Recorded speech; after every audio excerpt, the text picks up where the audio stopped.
شہد اللہ تعالیٰ کی ایک بہت بڑی نعمت ہے۔ یہ صرف ایک میٹھی چیز نہیں ہے بلکہ صحت کے لیے بھی بے حد فائدہ مند ہے۔ اسلام میں شہد کو خاص مقام حاصل ہے اور قرآن کریم اور احادیث نبوی صلی اللہ علیہ وسلم میں اس کا ذکر موجود ہے جو اس کی اہمیت کو ظاہر کرتا ہے۔ قرآن کریم میں سورہ النحل ہے۔ نحل شہد کی مکھی کو کہتے ہیں۔ اس سورہ میں شہد کا ذکر آیا ہے۔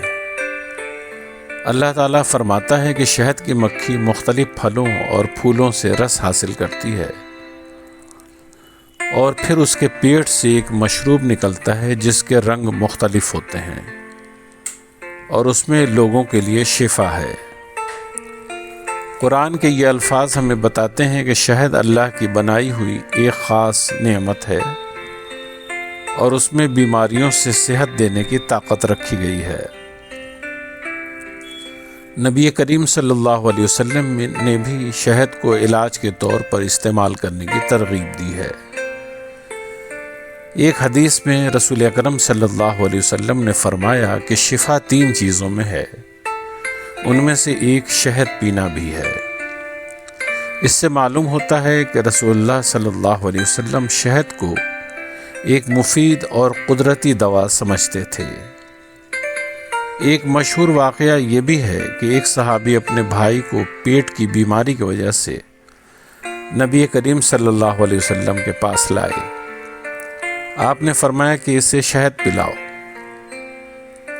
جب چند بار پلانے کے بعد بھی آرام نہ آیا تو آپ نے دوبارہ شہد دینے کا حکم دیا۔ آخر کار وہ شخص ٹھیک ہو گیا۔ اس واقعے سے یہ بات سامنے آتی ہے کہ شہد خاص طور پر معدے اور ہاضمے کے لیے بہت فائدہ مند ہے۔ اسلام ہمیں سادہ اور فطری غذا استعمال کرنے کی تعلیم دیتا ہے اور شہد اس کی بہترین مثال ہے۔ یہ ایسی غذا ہے جسے اللہ تعالیٰ نے خود تیار کیا ہے۔ اس میں کسی طرح کی ملاوٹ نہیں ہوتی۔ شہد جسم کو طاقت دیتا ہے، کمزوری دور کرتا ہے اور بیماریوں سے بچانے میں مدد کرتا ہے۔ آج کی سائنس نے بھی شہد کے فائدوں کو مان لیا ہے۔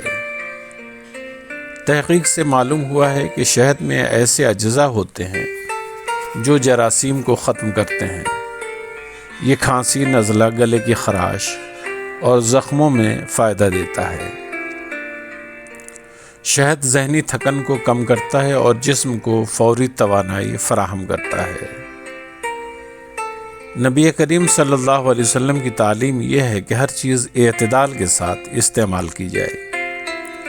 شہد بھی فائدہ دیتا ہے لیکن ضرورت سے زیادہ استعمال درست نہیں۔ عام طور پر شہد کو سادہ حالت میں یا پانی کے ساتھ لینا زیادہ مفید سمجھا جاتا ہے۔ صبح نہار منہ نیم گرم پانی میں تھوڑا سا شہد ملا کر پینا ایک اچھی عادت ہے جو معدے کو صاف رکھتی ہے۔ آخر میں یہ کہا جا سکتا ہے کہ شہد قرآن و حدیث کی روشنی میں ایک ایسی نعمت ہے جو غذا بھی ہے اور دوا بھی۔ یہ اللہ تعالیٰ کی قدرت کی نشانی ہے اور انسان کے جسم کے ساتھ ساتھ روح کے لیے بھی فائدہ مند ہے۔ اگر شہد کو خالص حالت میں سنت کی نیت سے اور اعتدال کے ساتھ استعمال کیا جائے تو یہ صحت کے لیے بے حد مفید ثابت ہوتا ہے۔